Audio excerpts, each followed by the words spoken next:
नमस्कार दोस्तों, आपका स्वागत है।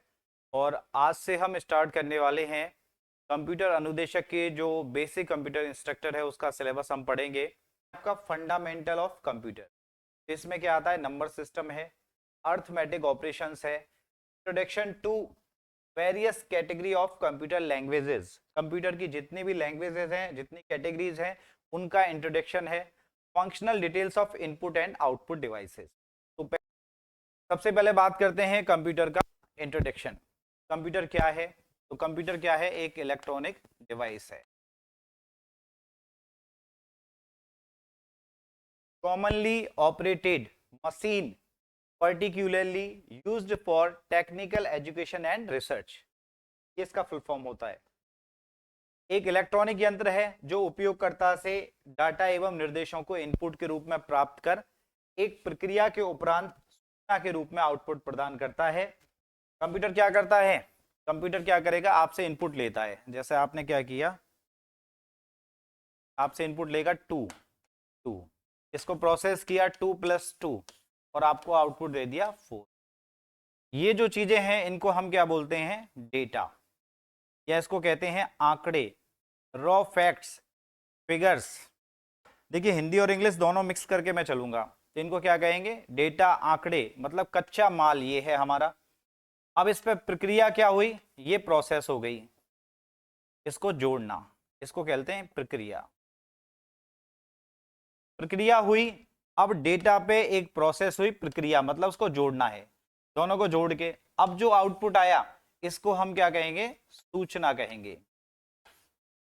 मतलब इसको कहा जाता है इंफॉर्मेशन, ये कहा जाता है। और ये क्या है? अपना आउटपुट। इसको हम क्या बोलते हैं? इनपुट। मैं इसलिए बता रहा हूं कि कुछ लोग ऐसे होंगे जो पीजीडीसीए वाले होंगे जिन्होंने बिल्कुल कंप्यूटर मतलब बेसिक से उनको आवश्यकता है, इस वजह से।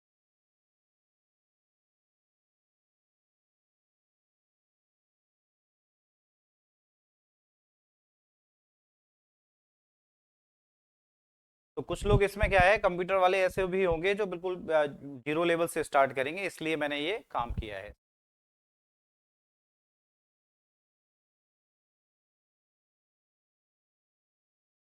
अब देखिए इसमें क्या है, आपको दो तीन चीजें समझनी है। टू टू मतलब ये क्या है? आपका डेटा है। कंप्यूटर एक ऐसा यंत्र है जो आपसे इनपुट के रूप में क्या लेता है? इनपुट के रूप में डेटा लेता है, उस पे प्रोसेस करता है, कोई प्रक्रिया करता है, और उसके बाद जो आउटपुट देता है उसको हम क्या कहते हैं? सूचना कहते हैं। अब आपसे एग्जाम में पूछ लिया सूचना क्या होती है, तो after processing data is called the information. प्रक्रिया के उपरांत डेटा जो है वो किस में बदल जाता है? सूचना में बदल जाता है। जैसे कच्चा माल होता है, ईंट पत्थर होते हैं, बजरी सीमेंट है, वो क्या है? डेटा है। मकान बनाना वो क्या है? प्रक्रिया है। मकान बन के आ गया, वो क्या है? आउटपुट है आपका। ठीक है। कहीं पे आग लग गई, मेरी आंखों ने देखा, इनपुट डिवाइस मेरी आंखें हो गई, आंखों ने देखा, उस दृश्य को कैप्चर किया। प्रोसेस मतलब मैंने बताया कि भाई राम सिंह तेरे घर में आग लग गई, ऐसे वो इनपुट दी, मतलब क्या दी? सूचना दी। प्रोसेस किसने किया? माइंड ने। आंखों ने देखा, इनपुट डिवाइस हो गई, माइंड ने प्रोसेस किया कि बताना चाहिए, तो वो क्या? प्रोसेसिंग हो गई। सूचना मतलब मैंने राम सिंह को कहा राम सिंह तुम्हारे घर में आग लग गई, तो वो क्या है? सूचना है। ठीक है, नॉर्मल सी बात है, इसमें ज्यादा कोई दिक्कत नहीं है। कंप्यूटर शब्द की उत्पत्ति अंग्रेजी भाषा के शब्द कंप्यूट से हुई है। कंप्यूट का मतलब क्या होता है? गणना करना। तो सबसे पहले क्या बनते थे? गणन यंत्र बनते थे। कंप्यूटर जो आया था वो कैसे आया था? सबसे पहले गणना यंत्र आया था। सबसे पहले क्या आया था? कैलकुलेटर बने थे, उसके बाद कंप्यूटर बना था। देखिए हम जब पढ़ते हैं तो हमारे माइंड में बहुत सारे क्वेश्चंस आते हैं। पहला कंप्यूटर कब आया? सबसे पहले कंप्यूटर किसने बनाया? कंप्यूटर कैसे बना होगा? उस जमाने में कौन कौन से यंत्र चलते थे? कैसे कंप्यूटर तक हम पहुंचे थे? तो जब तक वो क्लियर नहीं होगा तब तक आप क्या है? आगे नहीं बढ़ पाते हैं। माइंड में बहुत सारे क्वेश्चंस होते हैं, तो सारे क्वेश्चंस क्लियर होना जरूरी है। अब वो कैसे क्लियर होंगे? पहले आप हिस्ट्री पढ़ोगे, उसके बाद में जनरेशन पढ़ोगे, तब जाके वो आपके समझ में आएगा कि हाँ ये हिस्ट्री थी कंप्यूटर की, फिर जनरेशन ऐसे ऐसे आई, और उनमें से भी क्वेश्चन पूछ लेता है। आप ये नहीं सोचें कि बस टॉपिक दे रखा है नंबर सिस्टम, मेमोरी और इनपुट आउटपुट, तो ये नहीं पूछेगा, कुछ भी पूछ सकता है। फंडामेंटल बेसिक में वो सब कुछ पूछ सकता है। वो ये कहेगा कि आपने बीसीए की, पीजीडीसीए की, बीटेक की, तो आपको इतना तो आता ही होगा कि कंप्यूटर की हिस्ट्री क्या है, जनरेशन क्या है। तो वो मैं फालतू की चीजें नहीं बता रहा आपको, काम काम की चीजें बता रहा हूं, तो वो भी पढ़ना है ना। देखिए सबसे पहले हम बात करते हैं कंप्यूटर की हिस्ट्री की। अब हिस्ट्री में क्या है, देखिए सबसे पहला जो कंप्यूटर आया था वो कब आया था, 1945 में आया था, एनिएक नाम का। कंप्यूटर बनना कब से स्टार्ट हुए, 16वीं शताब्दी से। अब 16वीं शताब्दी से 1602 में सबसे पहला गणना यंत्र बना था अबेकस। कब बना था, 16वीं शताब्दी में। पहला इलेक्ट्रॉनिक कंप्यूटर कब आया था, 1945 में। First electronic computer, first electronic computer ये आया था, इलेक्ट्रॉनिक कंप्यूटर 1945 में आया था।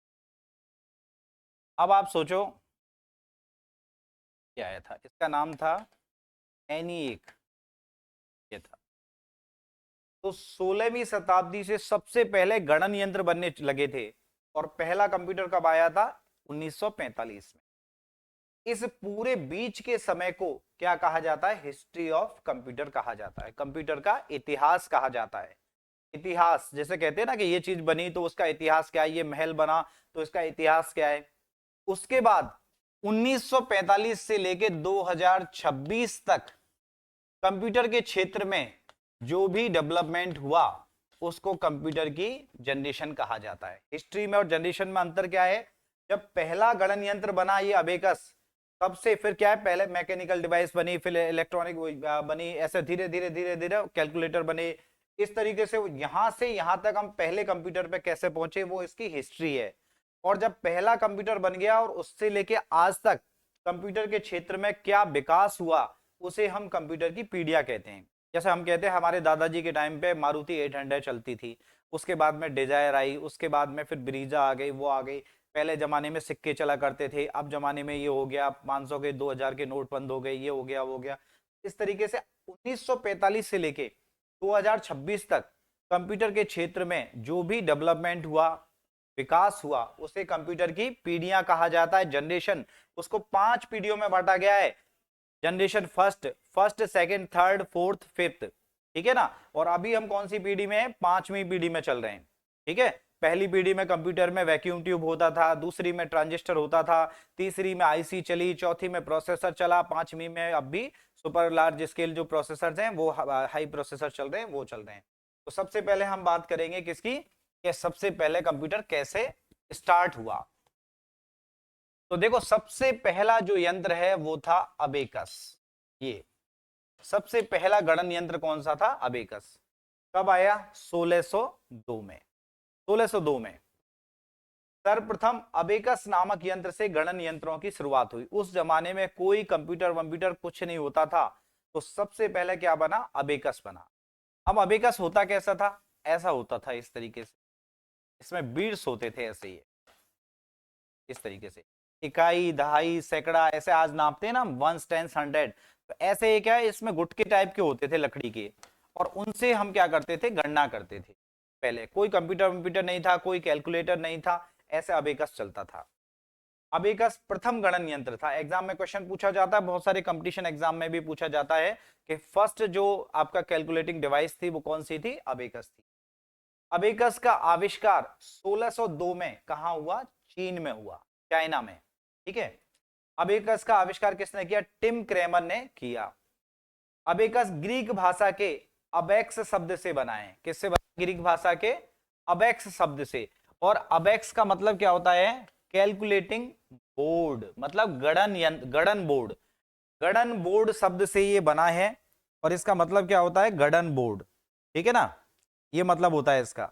और अबेकस जो है ये पूछा जाता है कि अबेकस किससे बना है, तो ग्रीक भाषा के अबेक्स शब्द से बना है। ग्रीक भाषा, ये ध्यान रखनी है, जिसका अर्थ कैलकुलेटिंग बोर्ड होता है, ठीक है ना।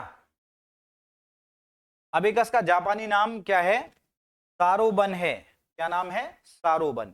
ये पूछा जाए अगर कि अबेकस का जापानी नाम क्या है, तो सारोबन है। अबेकस का उपयोग छोटे बच्चों को तेजी से गणना सिखाने में किया जाता है। आप देखते हैं ना कि आजकल अबेकस एकेडमी होती है, छोटे बच्चों को तेजी से गणना सिखानी है तो अबेकस में उसमें जाते हैं, है ना। नेत्रहीन लोगों को गणना सिखाने में किया जाता है, नेत्रहीन लोग क्या करते हैं, टच करके उसको गणना करते हैं, तो उसमें इसका यूज किया जाता है। ठीक है, तो ऐसे सवाल पूछ सकता है, प्रथम गणना यंत्र कौन सा था, अबेकस था। कब आया, 1602 में। कहाँ आया, चीन में स्टार्ट हुआ। किस से बना है, अबेक्स शब्द से। अबेक्स किस भाषा का शब्द है, ग्रीक भाषा का शब्द है। जापानी नाम क्या है इसका, इसका जापानी नाम है आपका सारोवन। ठीक है, और छोटे बच्चों को तेजी से गणना सिखाने के लिए कौन सा यंत्र काम में आता है, तो अबेकस आता है। नेत्रहीन लोगों को गणना सिखानी है तो अबेकस काम में आता है।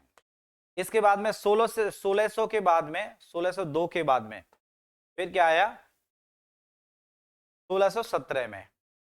ठीक है, 1602 के बाद में, अब देखते जाए आप, 1602 में क्या आया था आपका, अबेकस आया था।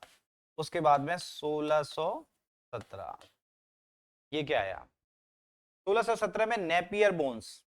बोन्स का मतलब क्या होता है, हड्डी। बोन्स का मतलब क्या होता है, हड्डी। और नेपियर नाम के वैज्ञानिक ने एक गणन यंत्र बनाया था 1617 में।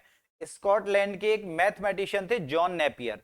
स्कॉटलैंड के एक मैथमेटिशियन थे जिनका नाम था जॉन नेपियर। उन्होंने क्या किया, एक यंत्र बनाया जिसमें कई रॉड पर नंबर अंकित होते थे, और ये रॉड इस प्रकार एक क्रम में व्यवस्थित होती थी जिससे कोई आसानी से जोड़ना, घटाना, गुणा, भाग कर सकता था। ऐसे हड्डियों के आकार के ऐसे होते थे, 1 2 3 ऐसे बना दिया जैसे। ठीक है, 1 2 3। तो ये इनका रॉड का आकार क्या होता था, हड्डियों के आकार का होता था, इसलिए इन्हें क्या कहा गया, बोन्स कहा गया। अब किसने बनाया, नेपियर ने, इसलिए क्या हो गए, नेपियर बोन्स हो गई। तो 1602 में अबेकस के बाद कौन सा यंत्र बना, गणन यंत्र, 1617 में जॉन नेपियर ने बनाया था, नेपियर बोन्स। इसमें दशमलव संख्याओं का गुणा भी किया जा सकता था, जैसे पॉइंट वाली संख्या है 2.5 इंटू 3.6 ऐसे। ठीक है, तो उनका गुणा भी किया जा सकता था। नेपियर बोन्स याद रहेगा, 1617 में आया था ये। इसके बाद में फिर क्या है, पास्कल का कैलकुलेटर। अब देखो 1602 में आया अबेकस, 1617 में नेपियर बोन्स, और इसके बाद 1642 में फ्रांस के एक मैथमेटिशियन थे जिनका नाम था ब्लेज पास्कल। पास्कल के नाम पे एक पास्कल लैंग्वेज भी चलती है।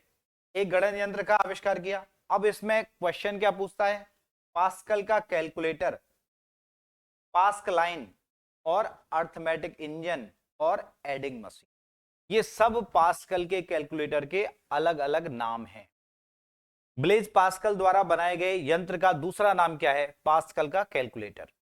पास्कल के कैलकुलेटर को किस दूसरे नाम से जाना जाता है, पास्कलाइन। पास्कलाइन को किस दूसरे नाम से जानते हैं, अर्थमेटिक इंजन। अर्थमेटिक इंजन को किस दूसरे नाम से जाना जाता है, एडिंग मशीन। तो पास्कल का जो, ब्लेज पास्कल ने जो कैलकुलेटर बनाया था, गणन यंत्र बनाया था, उसका नाम क्या है, पास्कल का कैलकुलेटर।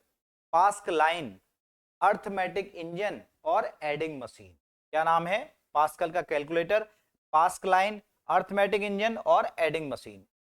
पास्कल का यह गणन यंत्र प्रथम सफल मैकेनिकल कैलकुलेटर था। पहला सक्सेसफुल मैकेनिकल कैलकुलेटर बनाने का जो श्रेय है वो किसको जाता है, ब्लेज पास्कल को जाता है। कब बना, 1642 में बना। इसमें पहिए एवं गियरों की जटिल व्यवस्था थी एवं नंबरों को दर्शाने हेतु विंडो थी। अब तक जो गणन यंत्र बनते उनमें कैलकुलेशन होती थी, लेकिन इसमें क्या व्यवस्था थी, उस कैलकुलेशन को दिखाने के लिए एक विंडो थी। जैसे यहाँ नंबर होते हैं, आप देखते हो 4 into 7 ऐसे, तो वो डिस्प्ले करता है ना, वो डिस्प्ले। तो अब तक के यंत्रों में वो डिस्प्ले नहीं था, इसमें क्या था, वो डिस्प्ले भी था, मतलब नंबरों को दर्शाने हेतु विंडो थी। पास्कल की इस मशीन को एडिंग मशीन कहा गया क्योंकि इससे केवल जोड़ और घटाव का ही कार्य किया जा सकता था। एडिंग मशीन घड़ी और ओडोमीटर के सिद्धांत पे काम करती है। अब इसमें क्या खासियत थी, गुणा भाग नहीं कर सकती थी, जोड़ और घटाव। इसका उपयोग कहां किया जाता है, कार व स्कूटर के स्पीडोमीटर में। कार व स्कूटर के स्पीडोमीटर में इसका उपयोग किया जाता है। ये आपकी गाड़ी है, ठीक है, ये क्या है, आपकी कोई गाड़ी। इसमें क्या है, स्पीडोमीटर लगा हुआ है आपका।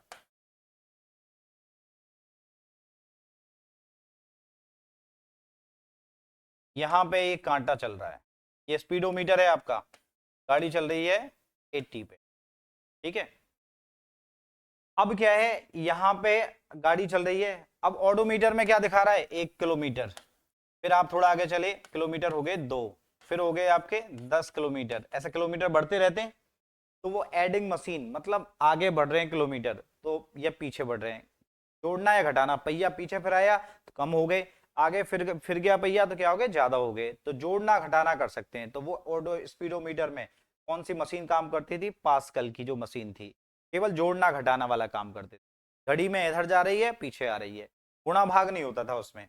तो वो कह रहा है कि आज भी कार व स्कूटर के स्पीडोमीटर में यही यंत्र कार्य करता है, क्योंकि कार के स्पीडोमीटर में कभी गुणा भाग होता है कि 2 किलोमीटर चल के 5 का गुणा कर दो, 6 का भाग दे दो, नहीं।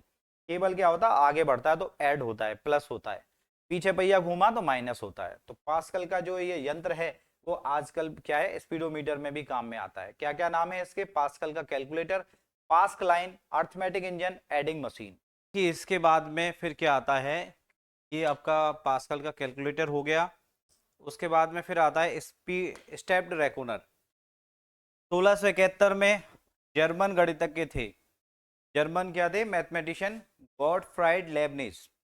इन्होंने क्या किया था, पास्कल के कैलकुलेटर को मॉडिफाई करके एक गणन का निर्माण किया, जिसे स्टेप्ड रेकोनर या रेकनिक मशीन कहा गया। आपको ये याद रखना है, 1671 में स्टेप्ड रेकोनर का दूसरा नाम रेकनिक मशीन किसने बनाया, गॉटफ्राइड लेबनिज ने बनाया।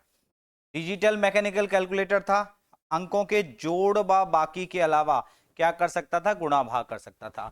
अब पास्कल का जो कैलकुलेटर था वो क्या करता था, जोड़ बाकी करता था, मतलब ऐड करना, सब्सट्रैक्शन करना, ये क्या कर सकता था, मल्टीप्लाई और डिवाइड भी कर सकता था। ये इसको मॉडिफाई किया पास्कल के कैलकुलेटर को 1671 में। इसके बाद में फिर ऑटोमेटेड लूम आया। आपको बस केवल ये सन याद रखना है, 1801 में ऑटोमेटेड लूम बना। किसने बनाया, जोसेफ जैकॉर्ड ने। इसने क्या किया, एक कपड़ा बुनने का लूम होता था, उससे इसे लगा कि भाई पैटर्न दे सकते हैं हम किसी को। तो तब उसने क्या किया, लूम कपड़ों में डिजाइन या पैटर्न स्वतः ही देता था। कपड़े के पैटर्न को कार्डबोर्ड के छिद्रयुक्त पंच कार्डों से नियंत्रित किया जाता था। ऐसे मतलब कार्ड होता था और उस पर ऐसे छिद्र वगैरह, कलर डाल दिया तो जहां जहां पे छेद है उस जगह पे कलर हो गया, बाकी जगह पे नहीं हुआ, तो डिजाइन देने का काम आता था। तो इसने फिर उसमें पंच कार्ड का जो कंसेप्ट था वो इसने स्टार्ट किया। तो यहां से पंच कार्ड का जो आइडिया है वो यहां से आया। इसे ऑटोमेटेड लूम कहा गया। ऐसा गणन यंत्र था जिसमें निर्देशों को कार्ड पे लिखा जा सकता था। अब तक क्या था, अब तक जो गणन यंत्र थे जोड़ बाकी घटाओ हटाओ ये कर सकते थे, लेकिन निर्देशों को लिखने के लिए कोई चीज नहीं थी। तो निर्देशों को लिखने के लिए पंच कार्ड का जो आप मान लीजिए कि यहां से मतलब क्या है, स्टार्टिंग हुई। दो विचारधाराएं प्रस्तुत की इसने। सूचना को पंच कार्ड पर कोडेड किया जा सकता है, और पंच कार्ड पर संग्रहित सूचना निर्देशों का समूह था। पंच कार्ड को जब भी काम में लिया जाएगा तो निर्देशों का यह समूह एक प्रोग्राम के रूप में कार्य करेगा। तो मतलब इसने, इसकी अवधारणा ये थी कि पंच कार्ड एक है, उस पे क्या है, आपके निर्देशों को डाला जा सकता है। और जब भी पंच कार्ड को आप काम में लोगे तो जितने भी निर्देश उस पर पड़े हैं वो सबके सब काम करेंगे। जैसे एटीएम कार्ड होता है आपका, मशीन में डालते हैं, उस पर इंस्ट्रक्शन होती हैं, वो इंस्ट्रक्शन को पढ़ा जाता है और उस पर वो एग्जीक्यूट होता है। तो इस तरह की चीजें यहाँ से स्टार्ट हुई थी। इसके बाद में आया चार्ल्स बेबेज। चार्ल्स बेबेज जो है उन्हें क्या कहा जाता है, फादर ऑफ कंप्यूटर कहा जाता है, कंप्यूटर का जनक या कंप्यूटर का पिता कहा जाता है। इन्होंने क्या किया, 1822 में अपना रिसर्च किया और उसमें बनाया एक डिफरेंस इंजन। सरकार से पेमेंट लिया, सरकार से पैसा लिया इनको आविष्कार के लिए इन्होंने, लेकिन क्या है वो सक्सेस नहीं हुआ। इनके जो स्टूडेंट थे जो साथ दे रहे थे वो भी इन्हें छोड़ के भाग गए। उन्होंने कहा पता नहीं ये चार्ल्स बेबेज तो खुद तो लुटिया डूबेगी और हमें भी मरवाएगा, और कोई इंजन विंजन इसका नहीं बनना, चलो भागो यहाँ से। तो वो दोनों के दोनों, दो चार लोग जो भी थे वो इसके साथ में भाग गए। ये क्या था, डिफरेंस इंजन चार्ल्स बेबेज ने बनाया था। इसमें गियर्स और शाफ्ट्स लगे थे, ये भाप से चलती थी, लेकिन ये क्या सफल नहीं रहा, ये सफल नहीं रहा। इसके जो सहयोगी थे, जो इसके स्टूडेंट्स थे वो चले गए, लेकिन इन्होंने क्या है, हिम्मत नहीं हारी। फिर 1834 में इन्होंने दूसरा इंजन बनाया जिसका नाम था एनालिटिकल इंजन। तो वो क्या है, सक्सेस हो गया। वैज्ञानिकों का क्या होता है, जब तक उनका आविष्कार सफल नहीं होता वो उसके पीछे पड़े रहते हैं, पागल बन जाते हैं बिल्कुल। तो इन्होंने फिर हिम्मत नहीं हारी, 1834 में फिर दोबारा से बनाया एनालिटिकल इंजन। अब इस इंजन में क्या खासियत थी, यह एक ऐसा गणन यंत्र था जिसमें आधुनिक कंप्यूटर के मूलभूत सिद्धांत मौजूद थे। आज का जो कंप्यूटर है उसके जितने भी बेसिक एलिमेंट्स हैं, बेसिक जो कंसेप्ट्स हैं, वो सब इसमें थे। मतलब उसी के बेस पे आज का कंप्यूटर बना है इनके इस। और फिर इसमें एक और खासियत थी, परिणाम को स्टोर करने की। अब तक जो भी गणना कर रहे थे 2 गुणा 2 4, 5 गुणा 10 50, तो वो उसके रिजल्ट को शो नहीं करते थे, शो करते थे लेकिन उसको स्टोर नहीं करते थे। इसमें क्या है, परिणाम को स्टोर करने की क्षमता थी। मतलब आपका जो रिजल्ट आया उसको स्टोर करके रख सकते थे। इनके इसी काम के लिए इनको क्या कहा गया, कंप्यूटर का जनक कहा गया, फादर ऑफ कंप्यूटर कहा गया। 1822 में डिफरेंस इंजन और 1834 में चार्ल्स बेबेज ने क्या बनाया था, एनालिटिकल इंजन बनाया था। इसमें आज के कंप्यूटर के मूलभूत सिद्धांत मौजूद थे और परिणाम को स्टोर करने की क्या थी, क्षमता थी। इसीलिए इन्हें क्या कहा जाता है, फादर ऑफ कंप्यूटर। तो कहां तक आ गए अपन, 1834 तक आ गए। इसके बाद आगे बढ़ते हैं, हमें आना है 1945 तक। अब क्या था, 1890 में ये आया सेंसस टेबुलेटिंग मशीन। कौन सी आई है, सेंसस टेबुलेटिंग मशीन। अमेरिका में क्या था, जनगणना चल रही थी। अमेरिका में कम समय में जनगणना करनी थी, तो उस टाइम हरमन हुलेरिथ नाम के जो थे वैज्ञानिक, उन्होंने एक मशीन बनाई जिसमें पंच कार्डों को इलेक्ट्रिक से, विद्युत द्वारा संचालित किया गया और इसे सेंसस टेबुलेटिंग मशीन कहा गया। पंच कार्डों से एक मशीन बनाई जिसे कहा गया सेंसस टेबुलेटिंग मशीन, जिससे जनगणना का काम कितने साल में हो गया, 3 साल में हो गया।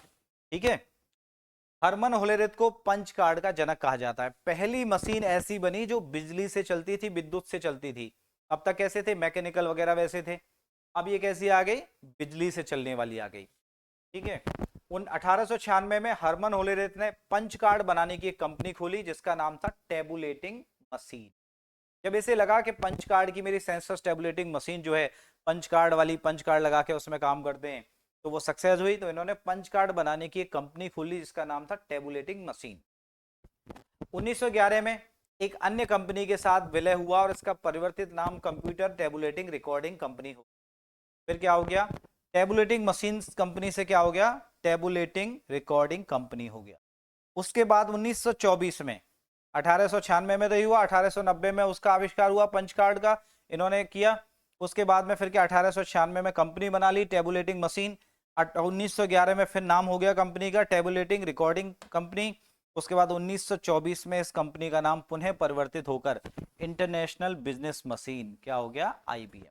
आईबीएम आप जानते हैं, ठीक है, स्थापित कंपनी है। इसका नाम फिर क्या हो गया, आईबीएम हो गया, जो आज कंप्यूटर निर्माण में विश्व की अग्रणी कंपनियों में से एक है। यहां से विद्युत यांत्रिक, इलेक्ट्रोमैकेनिकल कंप्यूटर प्रारंभ होने लगे, क्योंकि होलेरेथ की मशीन यांत्रिक थी और विद्युत से चलती थी। मशीन तो थी मैकेनिकल और चलती किससे थी, विद्युत से। तो इलेक्ट्रोमैकेनिकल, विद्युत यांत्रिक कंप्यूटर यहां से स्टार्ट हुए, लेकिन अभी तक इलेक्ट्रॉनिक कंप्यूटर नहीं आया है। 1890 से फिर आगे बढ़े, इसमें क्या हुआ, फिर 1930 में ग्रेस होपर और हार्वर्ड आइकन द्वारा मार्क फर्स्ट नाम का कंप्यूटर जो है, वो गणन यंत्र जो है वो बनाया गया, जो कि प्रथम विद्युत यांत्रिक कंप्यूटर था। कंप्यूटर बनाया गया, फर्स्ट इलेक्ट्रोमैकेनिकल कंप्यूटर था, फर्स्ट इलेक्ट्रोमैकेनिकल विद्युत यांत्रिक कंप्यूटर था। मार्क फर्स्ट किसने बनाया, ग्रेस होपर ने और हार्वर्ड आइकन ने बनाया। इसके बाद 1945 में, 1945 में पहला इलेक्ट्रॉनिक कंप्यूटर बना जिसका नाम था एनईए। का फुल फॉर्म जरूर ध्यान रखें, electronic numeric integrator and computer. Electronic numeric integrator and computer, electronic numeric integrator and computer. ये किसने बनाया, जॉन विलियम मॉशली व जेपी एकर्ट द्वारा। बनाया था ग्रेस हॉपर और किसने, हार्वर्ड आइकन ने, और ये बनाया जॉन विलियम मोशली व जेपी एकर्ट द्वारा। एनईए का आविष्कार हुआ, जो प्रथम यांत्रिक, सॉरी, प्रथम इलेक्ट्रॉनिक कंप्यूटर था।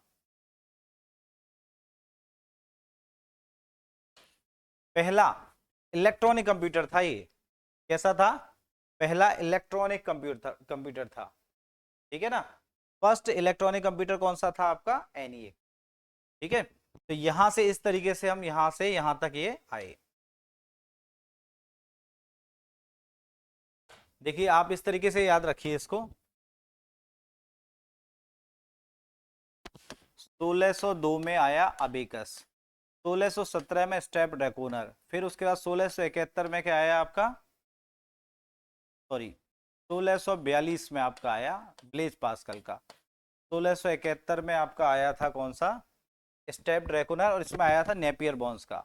इसमें अबेकस 1617 में नेपियर बॉन्स, 1642 में चार्ल्स बेबेज का पास्कल का, और 1671 में स्टेप ड्रैकोनर, 1690 में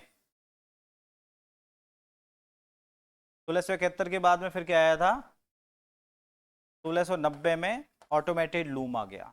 फिर उसके बाद में ऑटोमेटेड लूम के बाद 1822 में डिफरेंस इंजन, 1834 में एनालिटिकल इंजन, 1890 में census tabulating machine punch card, उसके बाद 1930 में मार्क फर्स्ट ये आया था, ठीक है, और 1945 में क्या आया आपका एनईए, ठीक है, ये क्या आया census tabulating machine. Census Hindi में इसलिए लिख रहा हूँ, बहुत सारे लोग ऐसे हैं जो हिंदी मीडियम से भी हैं।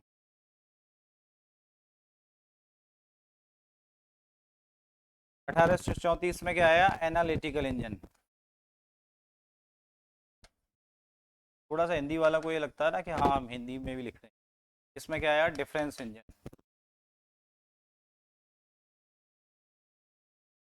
ऑटोमेटेड लूम आया इसमें, इसमें स्टेप्ड रेकुनर या स्टेप्ड रेकुनर है ना ये आया, इसमें आया पास्कल का पास्केलाइन एडिंग मशीन, और ये आया नेपियर बोन्स, और ये आया था।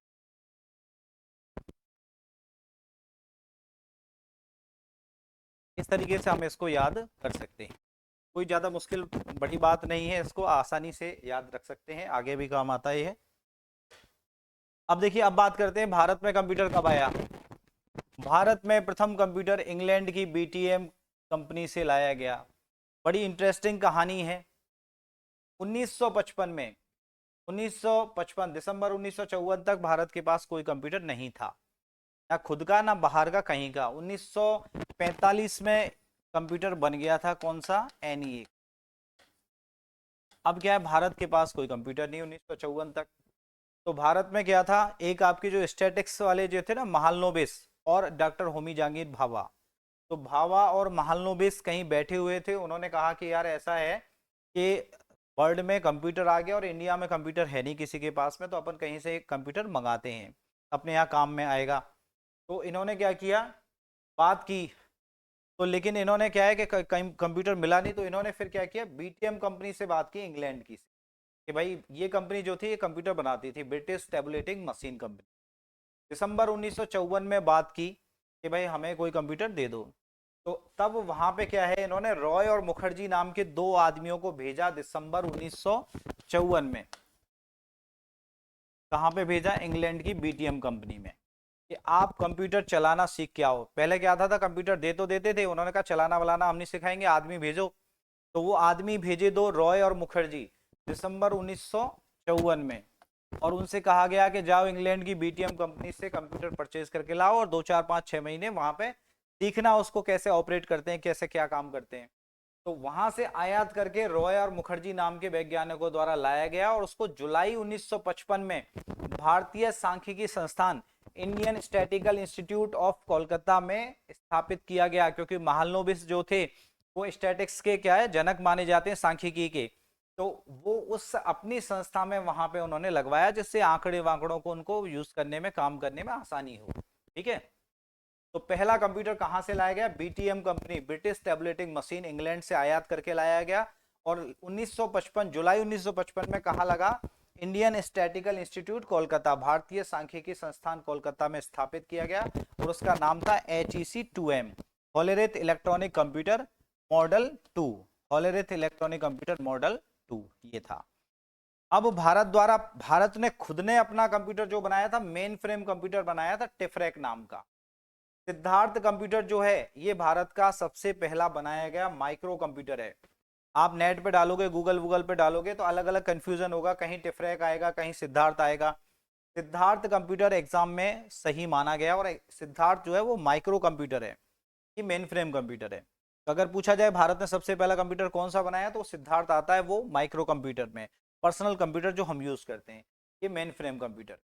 टिफरेक जो Tata institute of fundamental research and calculator, Mumbai में जो इंस्टीट्यूट है उसके नाम पे पंडित जवाहरलाल नेहरू ने इनका नामकरण किया, टिफरेक नाम दिया। भारत द्वारा प्रथम माइक्रो कंप्यूटर सिद्धार्थ कंप्यूटर बनाया गया। किसने बनाया? ईसीआईएल ने, इलेक्ट्रॉनिक कॉर्पोरेशन इंडिया लिमिटेड। सबूत क्या है? ईसीआईएल की साइट जब आप खोलोगे तो वहां पे लिखा होगा फर्स्ट डिजिटल कंप्यूटर बनाने का श्रेय जाता है। ठीक है ना? तो हम कोई भी चीज पढ़ते हैं या पढ़ाते हैं तो उसका प्रूफ भी होना जरूरी है।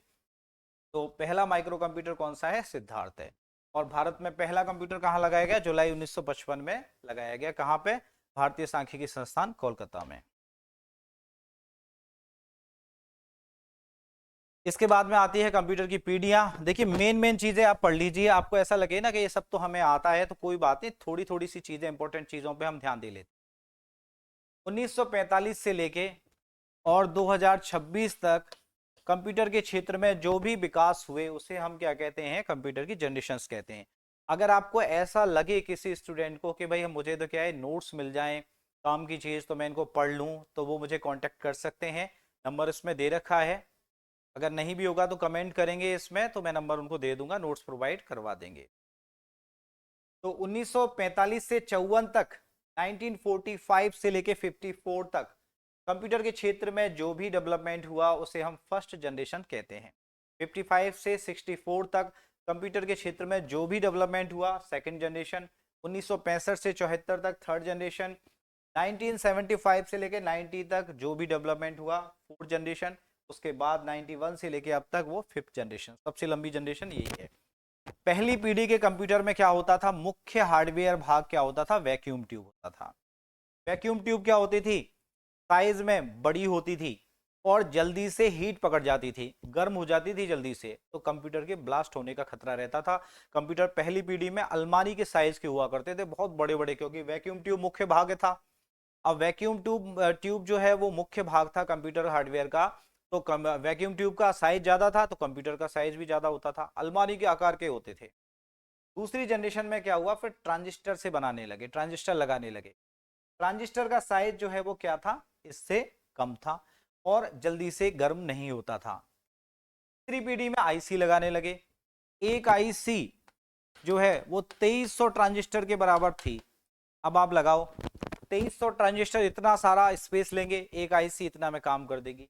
इंटीग्रेटेड सर्किट, इंटीग्रेशन का मतलब होता है जैसे स्प्रिंग को ऐसे बिल्कुल कर देते हैं ना, ऐसे ऊपर से कंप्रेस कर देते हैं। इंटीग्रेशन का मतलब है कि एक कागज है, आप उसको लेके बाइक पे ऐसे ऐसे जा रहे हो, अब आपने कहा साइज ज्यादा ले रहा है तो आपसे उसको फोल्ड किया जेब में रख लिया, साइज कम कर दिया, काम वही करेगा। इंटीग्रेटेड सर्किट का मतलब ऐसा सर्किट जो काम तो वही करे लेकिन साइज बहुत कंप्रेस हो जाए। अकेले आईसी जो है वो 2300 ट्रांजिस्टर के बराबर काम करती, हीट भी कम पकड़ती थी, साइज भी कम हो गया। उसके बाद आईसीज को मिलाकर के क्या बना दिया गया? प्रोसेसर बना दिया गया। लार्ज स्केल इंटीग्रेटेड सर्किट और very large scale integrated circuit, इनको मिलाकर के क्या बना दिया गया? Micro processor. पहला माइक्रो प्रोसेसर कौन सा था? इंटेल 4004। उसके बाद अब जो जनरेशन है फिफ्थ जनरेशन में super large scale integrated circuit और ultra large scale integrated circuit को मिला के माइक्रो प्रोसेसर बना दिया गया। तो माइक्रो प्रोसेसर चलने लगे, छोटी सी ऐसी चिप आती है, वो उसको रख दिया जाता है मदरबोर्ड में, वो प्रोसेसर। अब इसमें काम की चीज क्या है? देखिए एग्जाम में क्या पूछ सकता है आपसे। ट्रांजिस्टर का आविष्कार 1947 में, हमने सोचा ट्रांजिस्टर का पूछेगा नहीं, लेकिन एग्जाम में ये पूछ लिया ट्रांजिस्टर का आविष्कार किसने किया। आईसी का तो पूछ लेता था, अब क्या है कहीं से भी कुछ ही पूछा जा सकता है। 1947 में अमेरिका की वेल लेबोरेटरीज में विलियम सोकले, जॉन वार्डिन और वाल्टर वेटेन ने आविष्कार किया 1947 में। किसका? ट्रांजिस्टर का। आईसी का फुल फॉर्म होता है इंटीग्रेटेड सर्किट। आईसी का आविष्कार जेएस किल्बी ने किया और 1958 में किया, 1958 में। आईसी पर सिलिकॉन की परत होती है, ये इंपॉर्टेंट लाइन है। ये पूछा जाता है कि आईसी का आविष्कार किसने किया, तो आईसी का आविष्कार किसने किया था, जेएस किल्बी ने। आईसी पर किसकी परत होती है, सिलिकॉन की। और कब किया था, 1958 में। और उसका कब किया था, 1947 में विलियम शॉकली, जॉन बार्टिन और वाल्टर ब्रेटेन ने किया था। माइक्रो प्रोसेसर, सबसे पहला जो माइक्रो प्रोसेसर था वो था इंटेल 4004। 4004 इंटेल 4004 सबसे पहला माइक्रो प्रोसेसर था। किसने बनाया, 1971 में मूरे नाम के वैज्ञानिक ने बनाया। इनके फुल फॉर्म लिखे हुए हैं, कौन कौन सी चीज के क्या क्या फुल फॉर्म होते हैं। नेक्स्ट इसके बाद में ऑपरेटिंग सिस्टम। पहले क्या चलता था, बैच प्रोसेसिंग ऑपरेटिंग सिस्टम चलता था, ठीक है ना। ये हम ऑपरेटिंग सिस्टम जब पढ़ेंगे ना तब इसमें समझाएंगे batch processing, multi programming, multi processing, time sharing, real time, ये ऑपरेटिंग सिस्टम क्या होते हैं, ठीक है। बैच प्रोसेसिंग का मतलब होता है कि एक जैसे कामों के बैच बना दिए जाते थे और पंच कार्ड पर निर्देश लिख करके और तब उसको मशीन में डाला जाता था। जैसे कि मुझे दिल्ली जाना है तो मैं कहूँ कि एक काम के लिए दिल्ली जाऊं तो मैं क्या करूंगा, कामों को इकट्ठा कर लूंगा। ऐसे इसमें क्या करते थे, मेमोरी से संबंधित काम, सीपीयू से संबंधित काम, इनपुट आउटपुट से संबंधित काम, तो उनके बैच बना लिए जाते थे और जो बैच फुल हो गया उसको एग्जीक्यूट कर देते थे। पहली पीढ़ी में बैच प्रोसेसिंग ऑपरेटिंग सिस्टम चलता था। दूसरी पीढ़ी में बैच प्रोसेसिंग और मल्टी प्रोग्रामिंग आ गई।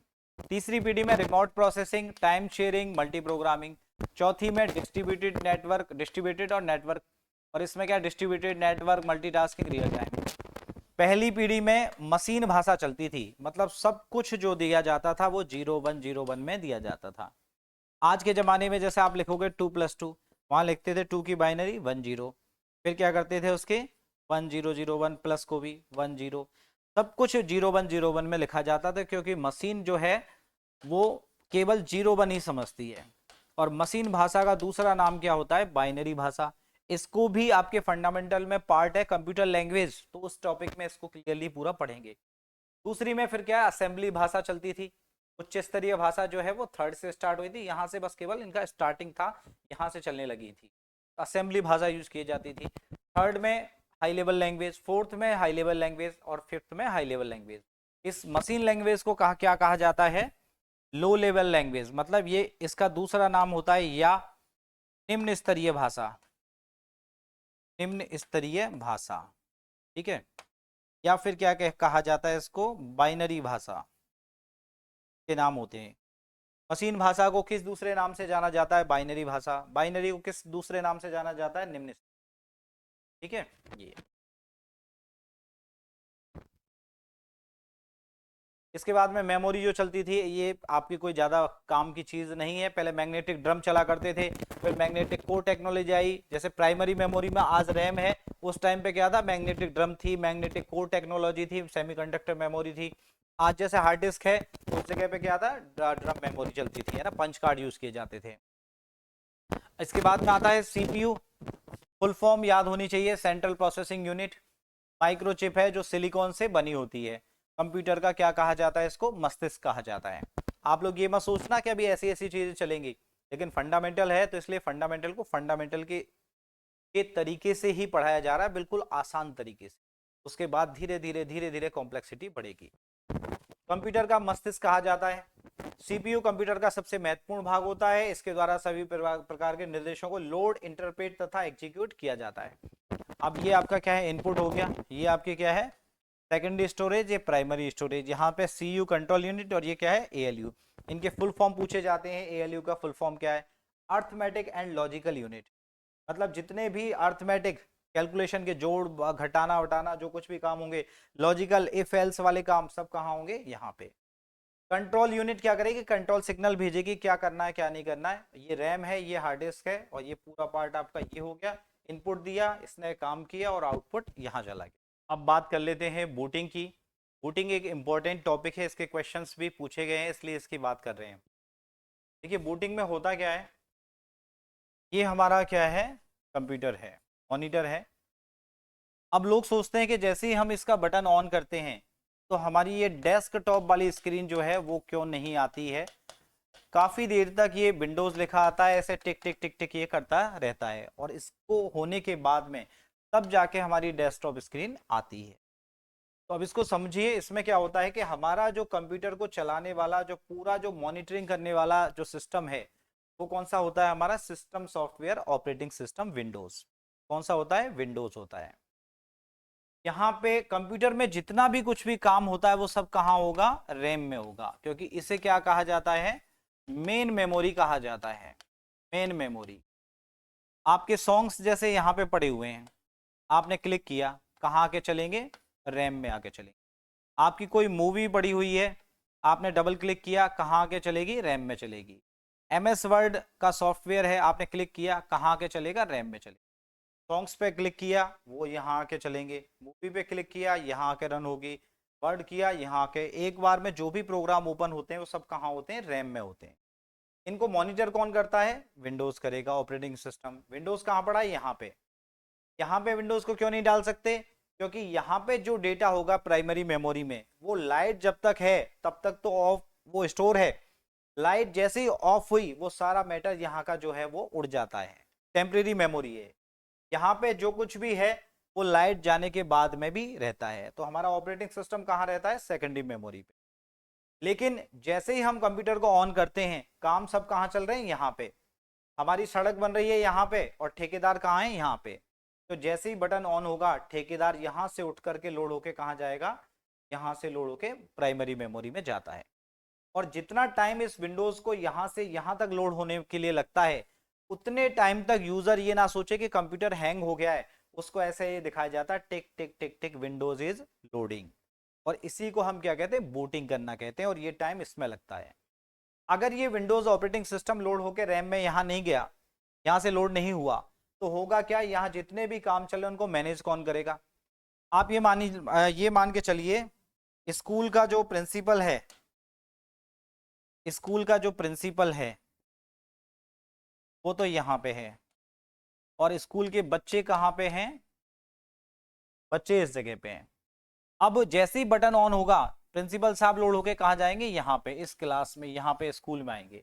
अगर नहीं आएंगे तो बच्चे उधम मचाएंगे। तो इनका लोड होके जाना जरूरी है, और जब तक ये लोड होंगे तब तक क्या आएगा, प्रिंसिपल सर आ रहे हैं। बच्चों से क्या कहेंगे, प्रिंसिपल सर आ रहे हैं।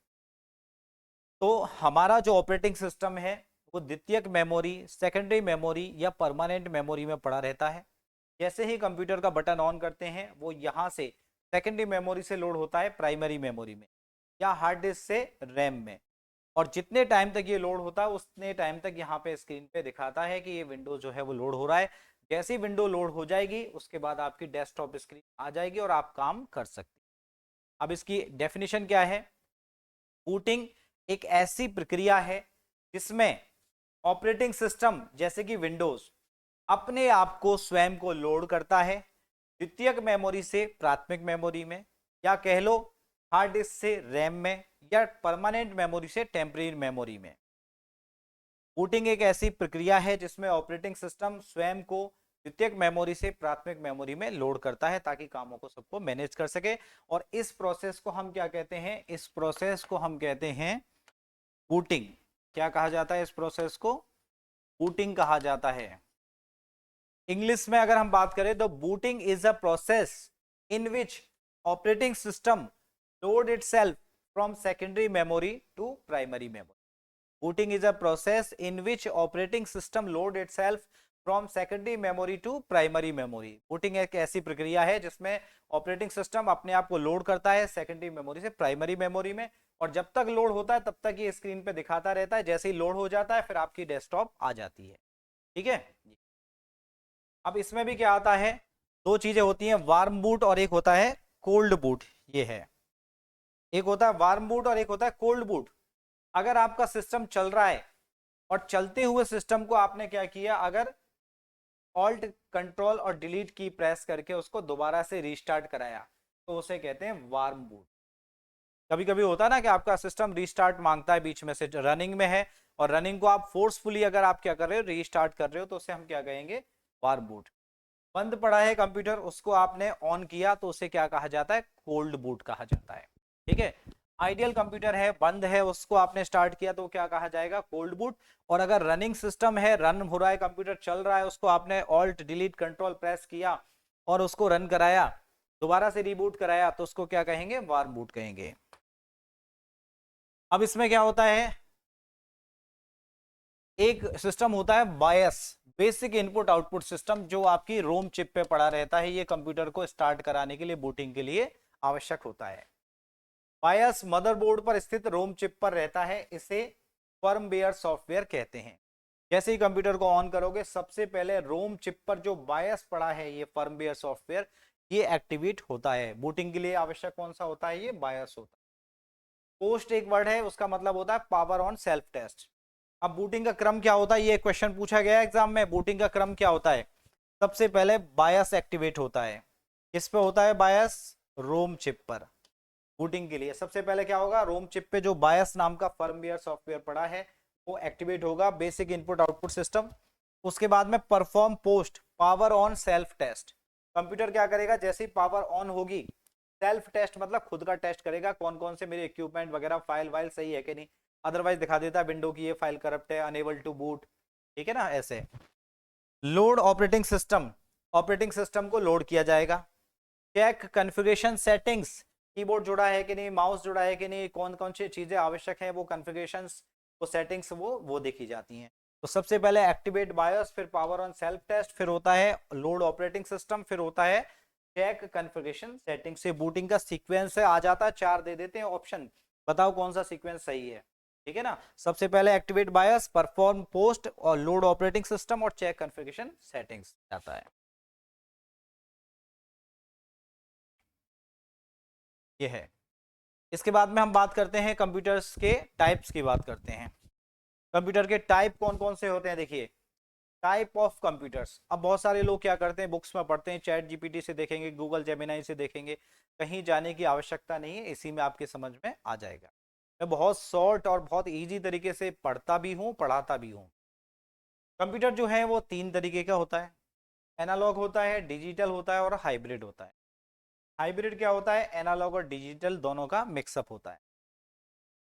डिजिटल कंप्यूटर को फर्दर कैटेगराइज किया गया है super computer, main frame computer, mini computer और माइक्रो कंप्यूटर, ठीक है। Super computer, mini computer, main frame computer, mini computer और माइक्रो कंप्यूटर।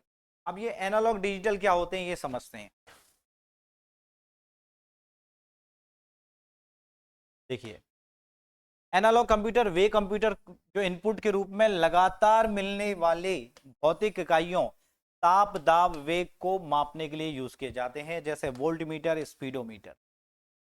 एनालॉग कंप्यूटर वो कंप्यूटर होते हैं जो इनपुट के रूप में लगातार, मतलब उनको कंटिन्यूअस डेटा चाहिए, उनको क्या चाहिए, उनको कंटिन्यूअस डेटा।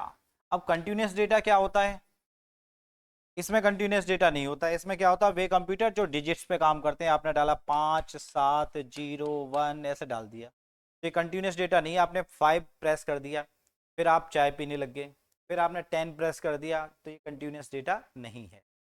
कंटिन्यूअस डेटा क्या होता है, ताप दाब वेग, इसको मापा जाता है। ऐसे कंप्यूटर जिनको कंटिन्यूअस डेटा चाहिए, जैसे कि टेम्परेचर। आपने देखा टेम्परेचर क्या होता है, ऊपर जाएगा नीचे जाएगा, 0 पे आ जाएगा, लेकिन ऐसा नहीं कि बीच में से गायब हो जाए कहीं। स्पीडोमीटर, या तो गाड़ी का पहिया घूम रहा है, लगातार घूमेगा, ऐसा नहीं कि थोड़ा सा घूमा और फिर रुक गया, बीच में फिर घूमा फिर रुक गया। तो उसकी पहिए की जो स्पीड है उसको कौन माप रहा है, एनालॉग कंप्यूटर। एनालॉग मतलब ये कांटे वाला जैसे ही आ गया, ऐसे ऐसे। एनालॉग वॉच कौन सी होती है, एनालॉग वॉच कौन सी होती है, देखिए इधर देखिए, ये तो होता है आपका एनालॉग। और इसी चीज को अगर हम ऐसे दिखा दें, ये क्या है, डिजिटल, और ये क्या है, एनालॉग। स्पीडोमीटर ऐसा होता था गाड़ियों में, फिर आया 90 पे गाड़ी चल रही है, डिजिटल और एनालॉग। तो ताप को नापा जाता है। अब पेट्रोल पंप पे पेट्रोल भरवाया जाता है, पेट्रोल का जो फ्लो है वो लगातार होता है, ऐसा नहीं होता 50 बूंदे आ गई फिर रुक गए, 10 बूंदे आ गई फिर रुक गए, ऐसा नहीं होता। लगातार पेट्रोल की वो आपका फ्लो चलता रहता है, उसको कौन नापता है, एनालॉग कंप्यूटर। आपका ताप दाब प्रेशर जो होता है उसको नापेगा, ये नापेगा। हार्ट बीटिंग्स हैं, लगातार चलती हैं। आदमी का दिल जो है, इंसान का दिल लगातार धड़कता है, कंटिन्यूस डेटा होता है। ऐसा नहीं होता कि आज तो धड़का फिर 1 घंटे के लिए रुक गया, इतने में तो मर जाएगा। एक मिनट के लिए भी, अगर आधे मिनट के लिए भी रुक गया जैसे सेकंड में भी, तो वो मर जाएगा वो तो इसलिए क्या होता है, कंटिन्यूस डेटा होता है। आप देखते हो ना फिल्मों में दिखाते हैं, अमिताभ बच्चन को 5-6 गोली लग गई, माँ मंदिर में बैठी हुई है, भगवान से कह रही है हे भगवान तूने क्या किया, तभी क्या होता है उसकी हार्ट बीटिंग ऐसे ऐसे चल रही होती है, और जैसे ही वो फूल गिरता है माँ की झोली में तो वो हार्ट बीटिंग ऐसे ऐसे हो जाती है। ठीक है, तो इन हार्ट बीटिंग को कौन मापता है, एनालॉग कंप्यूटर, क्योंकि ये कंटिन्यूस डेटा है। ठीक है ना, कंटिन्यूस। पेट्रोल पंप पे पेट्रोल के फ्लो को कौन नापेगा, एनालॉग कंप्यूटर। गाड़ी का पहिया घूम रहा है, वो कौन नाप रहा है, एनालॉग कंप्यूटर। ठीक है, एनालॉग कंप्यूटर किसको नापता है, ताप दाब वेग, वेग मतलब गति जो है, स्पीड गाड़ी की। ठीक है, टेम्परेचर है, प्रेशर है, आपका स्पीड है, इन सबको नापने के लिए कौन काम आता है, एनालॉग कंप्यूटर। और डिजिटल कंप्यूटर डिजिट्स पे काम करता है। अब इन दोनों का मिक्सअप कर देते तो क्या हो जाता है, हाइब्रिड कंप्यूटर। आपने हार्ट बीटिंग्स नापी, 1 मिनट में कितनी बार दिल धड़क रहा है, उसको रिपोर्ट फॉर्मेट में कौन दिखाएगा, डिजिटल कंप्यूटर। हीमोग्लोबिन इतना, प्लेटलेट्स इतनी, आरबीसी इतनी, कोलेस्ट्रॉल इतना, नाप रहे हैं एनालॉग में हार्ट बीटिंग को, और दिखा रहे हैं डिजिटल फॉर्मेट में हार्ट बीटिंग इतनी है। ठीक है, वो क्या होता है आपका, हाइब्रिड होता है। इसके बाद में फिर क्या चलता है आपका, ये कंप्यूटर आ जाते हैं, micro computer, mini computer, main frame और सुपर कंप्यूटर।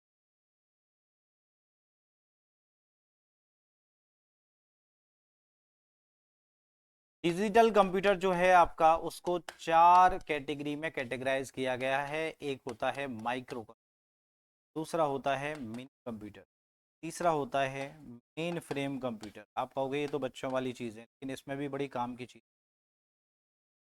ऐसा कोई टॉपिक नहीं जिसमें काम की चीज़ नहीं हो। बहुत सारे लोग इन आसान चीज़ों को छोड़ देते हैं, लेकिन पहले आसान चीज़ों को कवर करें उसके बाद में। माइक्रो कंप्यूटर का दूसरा नाम होता है पीस। उससे बड़ा क्या होता है, आप ये मान लीजिए, साइज, स्पीड और कॉस्ट। आप जगह जगह पढ़े, एक लाइन में इसका जवाब है। माइक्रो कंप्यूटर साइज में छोटे होते हैं, मिनी उनसे बड़े होते हैं, मेन फ्रेम उनसे बड़े होते हैं, और सुपर कंप्यूटर सबसे बड़े होते हैं। स्पीड में माइक्रो कंप्यूटर स्पीड कम होती है, मिनी की उससे ज्यादा होती है, मेन फ्रेम की उससे ज्यादा होती है, और सुपर कंप्यूटर की स्पीड सबसे ज्यादा होती है। कॉस्ट की बात करें, कीमत इसकी कम है, इसकी इससे ज्यादा, इसकी मेन फ्रेम की उससे ज्यादा, सुपर कंप्यूटर की सबसे ज्यादा। सुपर कंप्यूटर जो है बहुत ज़्यादा इलेक्ट्रिसिटी कंज्यूम करता है, बहुत फास्ट होता है, पूरे पूरे शहर की जो बिजली होती है उसके बराबर विद्युत ये इसको कंज्यूम करता है। इसका दूसरा नाम होता है पीसी का, इसका माइक्रो कंप्यूटर का पीसी, पर्सनल कंप्यूटर। ये घरों में यूज किए जाते हैं, ऑफिसों में यूज। फिर जैसे हम चले, कोई बैंक की ब्रांच है जैसे किसी जगह पे, तो मिनी कंप्यूटर यूज कर लेंगे। बैंक की ब्रांचों का, सारी ब्रांचों का हेडक्वार्टर है, पूरा सारी ब्रांचेस कनेक्टेड है, मेन फ्रेम कंप्यूटर। बड़ी कंपनी है जहाँ बहुत सारे हजारों लोग काम करें, मेन। अंतरिक्ष यान भेजना है, एआई का काम करना है, कोरोना आ गया उसकी रिसर्च करनी है, बड़े बड़े सैटेलाइट भेज रहे हैं, सुपर कंप्यूटर। अब आप कहोगे कि हम फास्ट कंप्यूटर क्यों नहीं लगाते, माइक्रो माइक्रो ये क्यों लगाते हैं, तो भैया ये आता है करोड़ों रुपयों में, आपका ये आ जाता है हजारों में। तो जहां जितनी जरूरत होती है उतना ही काम किया जाता है, चाय में चीनी उतनी ही डाली जाती है जितनी आवश्यकता होती है। आप क्या करते हो, यहाँ पे जितना आपका काम है, छोटा सा काम है आपका, एमएस ऑफिस वगैरह का, आप करोड़ों रुपए क्यों डालें, ना हमारे पास इतने हैं अभी। अगर क्या है कि आपको काम बड़ा है, उसके हिसाब से आप देखिए, मिनी कंप्यूटर ब्रांचों में लगाया जाता है, मेन फ्रेम जो ब्रांचों का हेड ऑफिस है वहां पे लगाया जाता है, वहां ज्यादा पावरफुल कंप्यूटर्स की आवश्यकता है। तो जितनी ज्यादा आवश्यकता उसी के हिसाब से पैसे खर्च करो, स्पीड ज्यादा चाहिए पैसे ज्यादा लगेंगे, साइज बढ़ता जाएगा। ठीक है ना। माइक्रो कंप्यूटर को क्या कहा जाता है, पीसी कहते हैं इसको, क्या कहते हैं इसको, पीसी। पर्सनल कंप्यूटर इसका दूसरा नाम होता है। एकल उपयोगकर्ता, एक आदमी काम करेगा इस पे, माइक्रो कंप्यूटर पे, मतलब मैं बैठा हूं कंप्यूटर पे काम कर रहा हूं, तो वो क्या है, एकल उपयोग। बहु उपयोगकर्ता जो होते हैं वो क्या होते हैं, एक कंप्यूटर है, दूसरा सीपीयू, मॉनिटर, मॉनिटर और keyboard mouse, monitor keyboard mouse, monitor keyboard mouse. CPU क्या है, एक बड़ा सा, सबसे एक कनेक्ट है। एक ही सीपीयू पे बहुत सारे लोग काम कर रहे हैं, मॉनिटर्स और क्या है, कॉल सेंटर्स में देखते हो ना, बस देखने के लिए चाहिए, एंट्री करने के लिए चाहिए। डेटा कहाँ जा रहा है कोई मतलब नहीं, नहीं तो डेटा को चुरा के ले जाएंगे कंपनी में से, अलग अलग सीपीयू दे तो पेन ड्राइव लगा के ले जाएंगे। वो क्या है, मल्टी यूजर एनवायरनमेंट, बहु उपयोगकर्ता वातावरण। तो ये जो है वो क्या होता है, ये एकल उपयोगकर्ता होता है। इसमें ऑपरेटिंग सिस्टम चलता है डॉस विंडो ये चलता है, और जहां पे मल्टी यूजर होते हैं वहां पे क्या चलता है, यूनिक्स लाइनेक्स वगैरह ये जो है ना ये चलते हैं। पीसी अल्टेयर एटेर सिद्धार्थ ये सब क्या है, माइक्रो कंप्यूटर है। मिनी कंप्यूटर, अच्छा कंपनी है ना एक माइक्रोसॉफ्ट, माइक्रोसॉफ्ट ऑफिस आप पढ़ते हो, इसका नाम माइक्रोसॉफ्ट क्यों पड़ा, क्योंकि ये माइक्रो कंप्यूटरों के लिए सॉफ्टवेयर बनाती थी। 4 अप्रैल 1975 को इस कंपनी को बनाया गया बिल गेट्स द्वारा। ये कंपनी माइक्रो कंप्यूटरों के लिए सॉफ्टवेयर बनाती थी स्टार्टिंग में। सॉफ्टवेयर, सॉफ्ट का मतलब सॉफ्टवेयर बनाने वाली कंपनी। किसके लिए बनाती थी, माइक्रो कंप्यूटरों के लिए, मतलब छोटे वाले कंप्यूटर जो पीसी होते हैं ऑफिस ऑफिस के, इसे क्या कहा गया, माइक्रोसॉफ्ट कहा गया। Mini computer, mid range computer भी कहा जाता है, जिनका प्रयोग केवल अपने ब्रांच ऑफिस में सर्वर के रूप में किया जाता है। ठीक है, ये ध्यान रखें। इसके बाद में फिर मेन फ्रेम कंप्यूटर, मुख्यालय मुख्य सर्वर के रूप में उपयोग किया जाता है। ठीक है, यूनिवेक जैसे यूनिवर्सल ऑटोमेटिक कंप्यूटर था, फर्स्ट कमर्शियल कंप्यूटर था, पहला व्यापारिक कंप्यूटर। ये लाइन इंपॉर्टेंट है, पहला व्यापारिक कंप्यूटर कौन सा था, यूनिवेक, यूनिवर्सल ऑटोमेटिक कंप्यूटर। ठीक है, ये तो मेन फ्रेम कहाँ यूज किया था, मुख्य में। इसके बाद ये अगला जो टॉपिक है वो इंपॉर्टेंट है, ये देखिए सुपर कंप्यूटर। आकार, क्षमता तथा स्पीड के आधार पर सुपर कंप्यूटर सबसे बड़े तथा शक्तिशाली होते हैं। इनका प्रयोग मुख्यतः इंजीनियरिंग वैज्ञानिक खोज में किया जाता है। पहला सुपर कंप्यूटर, विश्व का सबसे पहला सुपर कंप्यूटर था CDC 6600। क्या नाम था इसका, CDC 6600। 1964 में जब माउस का आविष्कार हुआ, उसी टाइम पे 1964 में इसको बनाया गया CDC कॉरपोरेशन ने। ठीक है, कंट्रोल डेटा कॉरपोरेशन कंपनी का नाम था, कंट्रोल डेटा कॉरपोरेशन। 6601 बनाया ये USA में। ठीक है, और सुपर कंप्यूटर का जनक किसे कहा जाता है, सीमूर क्रे को, जो इसके संस्थापक थे, इस कंपनी के कंट्रोल डेटा कॉर्पोरेशन के संस्थापक थे सीमूर क्रे। और क्रे कंप्यूटर बहुत चले उनके नाम पे, तो सुपर कंप्यूटर का जनक माना जाता है सीमूर क्रे को, सीमूर क्रे। पहला कंप्यूटर जो है ना वो सुपर कंप्यूटर क्रे 1 नहीं है, क्रे 1 तो बाद में आया है, पहला कौन सा है, CDC 6600, ये ध्यान रखना। वर्तमान में विश्व का सबसे तेज सुपर कंप्यूटर कौन सा है, EI कैप्टन, EI कैप्टन। ठीक है, ये नवंबर 2024 में इसको लॉन्च किया गया। स्पीड जो है इसकी 1.8 एक्साफ्लॉप्स, floating point operation per second. Flops का मतलब होता है floating point operation per second. कौन सा है, EI captain. Made by HP, Hewlett Packard enterprises. Company ने AMD के पावरफुल प्रोसेसर्स MI300A का इस्तेमाल करके बनाया है। Lawrence Livermore national laboratory, California USA में इसको स्थापित किया गया है। काम क्या है इसका, मुख्य कार्य है परमाणु सुरक्षा, राष्ट्रीय सुरक्षा, जलवायु परिवर्तन और बेहद जटिल वैज्ञानिक रिसर्च के लिए बनाया गया है। ठीक है, ये ध्यान रखना, EI कैपिटल। भारत का पहला सुपर कंप्यूटर है परम 8000, CDEC पुणे ने बनाया 1991 में। और अब वर्तमान में कौन सा है, एरावत है, जो टॉप 500 की लिस्ट में 75वें स्थान पे है। मैंने लिखा होगा यहाँ पे कहीं पे, ये रहा 75 पोजीशन है इसकी, टॉप 500 जो वर्ल्ड के सुपर कंप्यूटर है उनमें 75वां स्थान है हमारे भारत का। 23 में, मई 23 में ये बनाया गया। 13 petaflops, floating point operation per second. Artificial intelligency cloud computing platform पे इसको बनाया गया। एरावत नाम है इसका, क्या नाम है इसका, एरावत। ठीक है ना। और ये जो बनाया गया परम 8000, इसकी कहानी मैं आपको बता देता हूं। भारत का पहला सुपर कंप्यूटर परम 8000 जो है वो कैसे बनाया गया, 1991 में परम 8000 है। ठीक है, ये कैसे बना देखिए, और कहां बना, सीडेक पुणे। 1991 तक भारत के पास कोई सुपर कंप्यूटर नहीं था। अमेरिका में क्रे कंपनी चला करती थी, उससे वो सुपर कंप्यूटर मांगते थे। 21 मई 1991 को राजीव गांधी की मृत्यु हुई थी। 1988 की बात है, विजय भटकर और उसकी टीम, विजय भटकर एक वैज्ञानिक थे, विजय भटकर और उनकी टीम जो थी उसके साथ मीटिंग चल रही थी। उन्होंने कहा कि भाई एक सुपर कंप्यूटर हमारे पास में हो, तो नेताओं ने सोचा तो हम लोग क्या है कि मतलब काम कर सकते हैं। राजीव गांधी जी से कहा गया कि राजीव गांधी जी अगर एक क्या है सुपर कंप्यूटर हमारे पास में होगा तो हम लोग क्या मौसम वगैरह के जो भी फोरकास्टिंग कर सकेंगे, क्या कैसे अनुमान लगा सकेंगे, काम में आएगा। अमेरिका से बात की राजीव गांधी जी ने, उन्होंने टालमटोल कर दी और उनको क्या है कि बार बार कि हाँ ठीक है देखेंगे करेंगे इस तरीके से। तो राजीव गांधी जी ने जब मीटिंग में ये कहा उनसे, विजय भटकर जी से, कि मैंने यार 2-3 बार बात की और उन्होंने ज़्यादा अच्छा रेस्पॉन्स नहीं, तो विजय भटकर ने कहा कि सर आपको ज़्यादा गिड़गिड़ाने की आवश्यकता नहीं है, सुपर कंप्यूटर हम खुद बना लेंगे। तो 88 में कहा इन्होंने। तो इनको फिर क्या है बजट जो है वो अलॉट कर दिया गया। 1988 से ये काम में लग गए। सबसे पहले तो इन्होंने क्या बनाया, सीडेक संस्थान की स्थापना की पुणे में, centre for development of advanced computing. आदमी कुछ बनाएगा तो पहले दुकान तो बनाएगा, ठिकाना तो बनाएगा, तो सबसे पहले क्या बनाया, सी की स्थापना की। उसके बाद में 1991 में इन्होंने क्या बनाया, परम 8000 नाम का एक सुपर कंप्यूटर बना दिया। अब लोग कहें कि भाई ये सुपर कंप्यूटर नहीं है, आप तो वैसे ही कह रहे हो।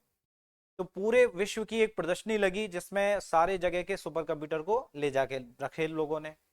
इन्होंने भी कहा कि हम भी ले जाके रखते हैं, तब तो घोषित हो जाएगा कि सुपर कंप्यूटर है। ये ले जाने लगे तो इनको एयरपोर्ट पर रोक लिया कि अभी जिस पे रिसर्च चल रही है उस टेक्नोलॉजी को आप बाहर नहीं ले जा सकते जब तक वो घोषित नहीं हो जाए। इन्होंने उसको खोला, 20 बैगों में भरा, भर करके जो पुर्जे थे उनको लेकर के उड़ गए। अगले दिन रात भर जाके उसको असेंबल किया और सुबह जाके प्रदर्शनी में रख दिया। पहली बार में भारत का ये सुपर कंप्यूटर, ये मतलब ये वर्ल्ड का तीसरा या चौथा ऐसा कुछ था, दूसरा या तीसरा कुछ ऐसा, अब मुझे कंफर्म नहीं याद आ रहा है। तो उसमें ये आया, टॉप 5 में आया। तब वहां से फोन किया गया कि भैया इंडिया में जो है वो लड्डू बंटवा दो, नगाड़े पिटवा दो, हमारा जो सुपर कंप्यूटर है वो क्या है टॉप 5 में आया है। तो इसका नाम जो रखा गया, परम का नाम संस्कृत भाषा की अगर हम बात करें तो परम का नाम मतलब क्या होता है, श्रेष्ठ। इंडिया में नाम इसी तरीके से रखे जाते हैं।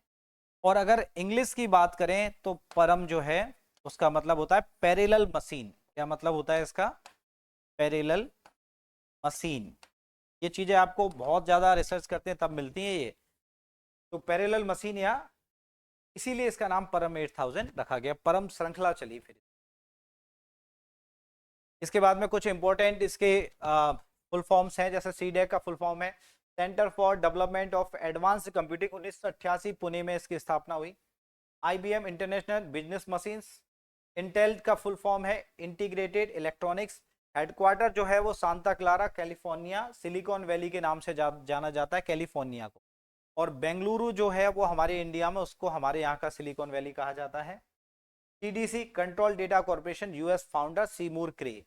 और IITM Indian institute of tropical meteorology, इस तरह से कुछ नाम है ये।